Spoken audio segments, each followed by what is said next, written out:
আপনারা তো ইসলাম শাসন কায়েম করার কথাই বলছেন, সেই জায়গা থেকে তাহলে যে হিন্দু প্রার্থী তিনি কি হরে কৃষ্ণ হরে বল দাড়িপাল্লা টেনে তোল সেই স্লোগান নিয়ে তিনি ক্যাম্পেইন করবেন কিনা? তাহলে ওই লোকটাকে যে নিচে উনি ওনার স্ট্র্যাটেজি ঠিক করবে। দাড়িপাল্লা মানেটা কি? দাড়িপাল্লাটা এই সিম্বল কি? ন্যায় বিচার। সে ন্যায় বিচার কি হিন্দুর জন্য আলাদা, মুসলমানের জন্য আলাদা? ন্যায় বিচার সবার জন্য এক। The parameter is same. আল্লাহ বলছে মিজান। মিজান মানে কি? ন্যায় বিচার। আপনারা ইনক্লুসিভিটির কথা বলছেন, নারী কোনো প্রার্থী দিলেন না যে? আমি চাই আপনার মতো মেয়েরা সংসদে আসুক এবং আমি এটা জামাত ইসলামকে কনভয় করব। আমি জামাত ইসলামকে কনভয় করব। যে নারেশনের মধ্যে তার 53 বছরের তো গ্যাপ, তো যে লোকটার বয়স আজকে 70 বছর, 53 বছর যদি বাদ দেন তার বয়স তো 17 বছর ছিল। তাহলে বাংলাদেশ জামাত ইসলাম বা শিবির যারা করতেছেন আজকে নেক্সট জেনারেশন, তাদেরকে কি আপনি ওই 71 যে তরুণ যারা আছে তারাও কিন্তু 71-এর বাংলাদেশের ইতিহাস টানলেই কিন্তু পলাশি থেকে ইতিহাস টানতে চায়। না এটা বাংলাদেশের ইতিহাসে মুক্তিযুদ্ধের ইতিহাসটাকে তারা আপনি খালি পলাশি টানলে হবে না, ছোট করে শুনে পলাশি হবে না, হাজী শরীয়তুল্লাহ থেকে টানতে হবে। কিন্তু ওই জায়গায় আমি যাচ্ছি না। আমি আপনাকে যেটা বুঝাতে চাচ্ছি সেটা হচ্ছে 71 সাল আমাদের যে মহান স্বাধীনতা যুদ্ধ, এই যুদ্ধে যে জামাত ইসলাম পাকিস্তান ছিল, আর আজকে যে বাংলাদেশ জামাত ইসলাম, বাংলাদেশ ওন করে যে জামাত ইসলাম 1981 সালে গঠন হলো, তার আপনি সংবিধান থেকে শুরু করে সবকিছু পাশ করলেন, তার নিবন্ধন দিলেন। গোলাম আজম সাহেব এদেশে এসে তার নাগরিকত্ব নিয়ে মামলা করে মামলায় কি জিতলেন। গোলাম আজম সাহেব ভাষা সৈনিক ছিলেন। দেখেন জামাত ইসলাম মানে যে পাকিস্তানের সবকিছুকে সমর্থন করছে তা না। আপনি দেখেন সংবাদের সমস্ত সংবাদ বা যে কোনো পেপার পাবেন। আমি শেষ করে দিই, এটা শেষ করে দিই, 1 মিনিট লাগবে খালি। সুতরাং জামাত না কাউকে ট্যাগ করেন না, রিকনসিলিয়েশন করেন। আওয়ামী লীগ বাদে কেউ করছে না, ট্যাগের রাজনীতি আপনার না। আমি বলছি ট্যাগের যে রাজনীতি হচ্ছে, ভারতীয় আধিপত্যবাদের বিরুদ্ধে আমাদের অবস্থান হতে হবে এবং আমাদের সবাইকে রিকনসিলিয়েশন করে এগিয়ে যেতে হবে। এখানে অন্য কিছু সুযোগ নেই। হ্যাঁ, মুসলিম সেন্টিমেন্ট নিয়ে রাজনীতি হচ্ছে কিনা সেটা সে বিষয়ে নিয়ে অনেকে কথা বলেন, কিন্তু আমরা একটু ভিন্ন প্রসঙ্গে আসি। আমরা দেখলাম যে হিন্দু একজন প্রার্থীকে নমিনেশন দেওয়া হয়েছে, কৃষ্ণ নন্দী যাকে নমিনেশন দেওয়া হয়েছে, তার বিরুদ্ধে অভিযোগ হচ্ছে তিনি আওয়ামী লীগের সাবেক মন্ত্রী, তিনি ঘনিষ্ঠ ছিলেন। শুধু তাই না, তার সাথে ভারতের গোয়েন্দা সংস্থার এক ধরনের যোগাযোগ আছে বলে আমরা শুনতে পাচ্ছি। তিনি 22 বার ভারতে গেছেন বা ভারতে তিনি যেতে পারেন, আত্মীয় থাকলে যেতে পারেন, কিন্তু এই যে গোয়েন্দাদের সাথে বসা মিটিং করা সেই বিষয়টি সামনে আসছে। আমরা আওয়ামী লীগের বিচারের কথা আপনাদের মুখ থেকে শুনছি, কিন্তু আবার আওয়ামী লীগের নেতাকর্মীদের বিরুদ্ধে মামলার কথা এটা শুনেছি, কখনো জামাত দেয়নি। সর্বপ্রথম আমরা জামাতের আমিরের কাছ থেকে সাধারণ ক্ষমার কথা শুনেছি। এর বাইরেও আমরা শুনি যে আওয়ামী লীগের যারা আছেন এলাকায় তাদের বাড়িতে রাতের অন্ধকারে চাল দেবার কথা, এবং আওয়ামী লীগের ঘনিষ্ঠ লোককে আপনাদের নমিনেশন দিতে হলো। এই আওয়ামী বিরোধিতা আসলে কি অর্থ বহন করে? আপনার প্রথম প্রশ্নের উত্তর দিই।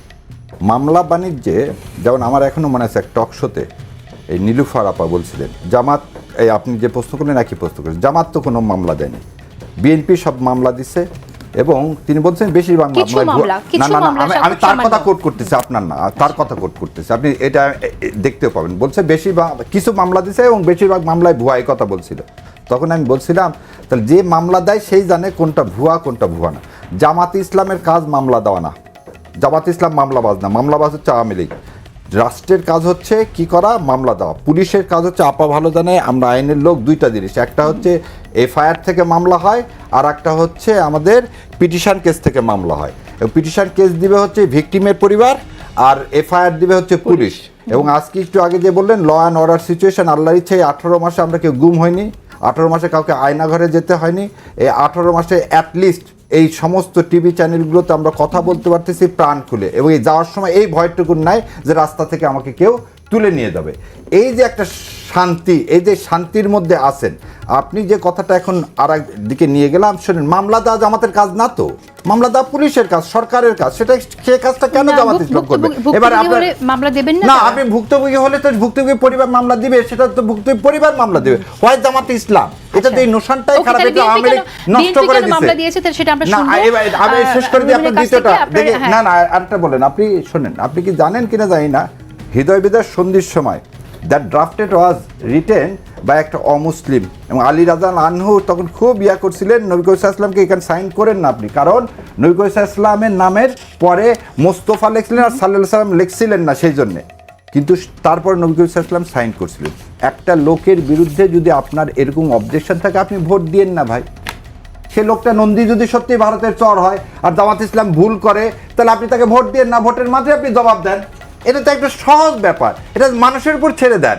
যদি জামাত ইসলাম এই ভুল করে, তার ভোটেই প্রমাণ হবে জামাত ইসলাম একজন হিন্দুকে, জামাত ইসলাম তার হিন্দু শাখার প্রধানকে এইখানে দিয়ে আরেকটা জিনিস বলে, আপনারা যাই বলতেছি আমরা ভারতের চর বলে না, ভারতের চর কে সেটা আমরা সবাই জানি। একটা জিনিস আপনাকে, এই যে হিন্দু এবং মুসলমান এই বিভেদ করা যাবে না, আমরা সবাই বাংলাদেশ, এবং এই বিভেদের রাজনীতি থেকে সরে আসতে হবে। আমাদের হিন্দু ভাইরাও কিন্তু এই 36শে জুলাই জীবন দিছে, তাহলে কি আপনি বলবেন সব হিন্দুরা আওয়ামী লীগ করে? না, হিন্দুরা গয়েশ্বর রায় চৌধুরী বিএনপি করে না কেন? তার মেয়ে রাস্তায় যায়নি, তার ছেলে বউ যায়নি। ওইভাবে এইভাবে হিন্দু আইডিওলজিটাকে এইভাবে ইউজ করাটা, এটা এই ন্যারেটিভটা খুবই খারাপ। আমরা সবাই মানুষ এবং আমরা সবাই ইসলামী রাজনীতি করলে আপনারা হিন্দু প্রার্থী দিয়েছেন, এটাকে স্বাগত জানানো উচিত। দুটি প্রসঙ্গ এখানে আসছে, যেহেতু প্রসঙ্গটা এসেছে আমি একটু প্রশ্নই করি। অনেকেই বলছে যে এখন তাহলে আপনারা তো ইসলাম শাসন কায়েম করার কথাই বলছেন, সেই জায়গা থেকে তাহলে যে হিন্দু প্রার্থী তিনি কি হরে কৃষ্ণ হরে বল দাড়িপাল্লা টেনে তোল সেই স্লোগান নিয়ে তিনি ক্যাম্পেইন করবেন কিনা বা ঝাঁপিয়ে পড়বেন কিনা? ভেরি ইন্টারেস্টিং ব্যাপার। তিনি কিভাবে ক্যাম্পেইন করবেন, একটা জিনিস আপনাকে বলি, আপনি দুইটা জিনিস আমাকে উভয় সংকটে ফেলে দিলেন। আমি যখন নিবন্ধনের জন্য আমার দলের গঠনতন্ত্র জমা দিলাম, তখন বললো তোমার মহিলা শাখা লাগবে, তোমার অন্য ধর্মাবলম্বীকে অ্যাড করতে হবে। কি জন্যে? এটা ইনক্লুসিভ, না হলে তুমি এদেশে রাজনীতি করতে পারবে না। আচ্ছা ঠিক আছে, আমি তখন অতীত ঘেটে টেটে দেখলাম যে ওমর রাদিয়াল্লাহু আনহুর সময় 4-5 জন, খলিফার সময় 4-5 জন যারা রাজস্ব আদায় করতো, প্রধান বিধর্মীরা ছিলেন। আমি এখন আমার কি জামাত ইসলাম কি বিধর্মী শাখা বলবো না, কিন্তু জামাত ইসলাম অন্য ধর্ম, যেটা আমার কনস্টিটিউশন কি করছে, সম্মান দিছে। আমি এই কনস্টিটিউশন সম্মান করে বাংলাদেশকে ধারণ করছি। তাহলে ওই লোকটাকে যে নিচে উনি ওনার স্ট্র্যাটেজি ঠিক করবে। দাড়িপাল্লা মানেটা কি? দাড়িপাল্লাটা এই সিম্বল কি? ন্যায় বিচার। সে ন্যায় বিচার কি হিন্দুর জন্য আলাদা, মুসলমানের জন্য আলাদা?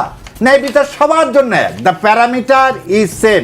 আল্লাহ বলছে মিজান, মিজান মানে কি? ন্যায় বিচার। আর আল্লাহ হচ্ছে কি আমার আপনার, তাই ব্রহ্মা মানে কি? আর আমি এই যে একটু শুরু করছিলাম যে পূজা রোজা, এটাকে আমি খুবই অপছন্দ করি। এই ধরনের কথা বলা উচিত না, এবং এটা আমার পার্সোনাল মত বলতেছি যে যারা এটা বলছে তারা ভুল করছে। ঠিক আছে, ধন্যবাদ আপনাকে। একটু ছোট করে একটু বলি যে আপনারা হিন্দু ভোট নেওয়ার জন্যই যদি দিয়ে থাকেন, সেটাও যদি শুনি যে হিন্দু ভোটার্সদেরকে আপনারা আশ্বস্ত করতে চান, তাদের জন্য আপনি ইসলাম কায়েম করবেন এবং তাতে তারা রক্ষা পাবে, এবং এটা ইসলামের বাণী, অন্য ধর্মাবলম্বীদের রক্ষা করা। ঠিক আছে, এটা কোনো অন্যায় না। আপনারা ইনক্লুসিভিটির কথা বলছেন, নারী কোনো প্রার্থী দিলেন না যে? এটা খুব ভালো কথা বলছেন বোন। আমি চাই আপনার মতো মেয়েরা সংসদে আসুক, এবং আমি এটা জামাত ইসলামকে কনভয় করবো, আমি জামাত ইসলামকে কনভয় করবো।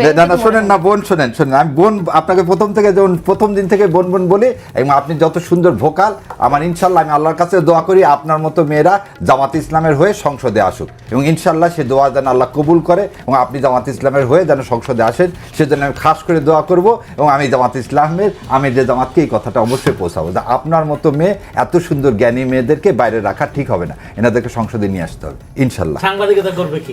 না সাংবাদিকতা, আমার বোন তখন বোন একটা জায়গায় আইন তৈরি হোক, তারপরে না বোন, আমি আমার বোন হিসাবে আমি চাই আমার বোন আসুক সংসদে। না প্রশ্ন এড়িয়ে যায় না, নারী প্রার্থী এখন তো আমাদের প্রার্থী কনফার্ম হয়নি। আর বললাম তো আপনারা, সেই জন্যই বললাম এখনো সুযোগ আছে ইনশাল্লাহ। আপনাকে চাইলে দিব, আপনি চাইবেন না, আপনাকে যাতে